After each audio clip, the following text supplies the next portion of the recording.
Hapa alama chanya ambayo rais wetu Dr. Samia Suluhu Hassan ameiacha hapa itakwenda kuandikwa kwa wino wa dhahabu, kwa sababu dhamira yake njema ni kuhakikisha anamtua ndoo mama kichwani, ili mama zetu waliokuwa wanatembea umbali mrefu kwa kukosa maji, sasa ndani ya mwaka huu kuanzia mwezi wa 11 kazi kubwa inaenda kukamilika na wananchi wetu ndani ya mkoa wa Simiyu wanaenda kupata maji safi na salama.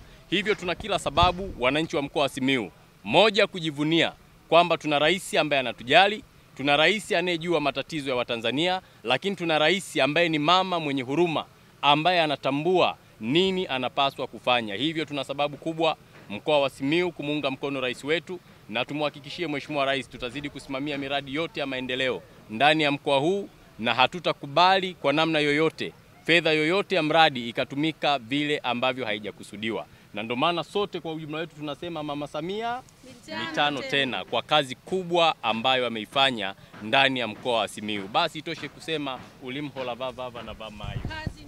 Nyosha mikono juu. Daktari Samia! Daktari Samia!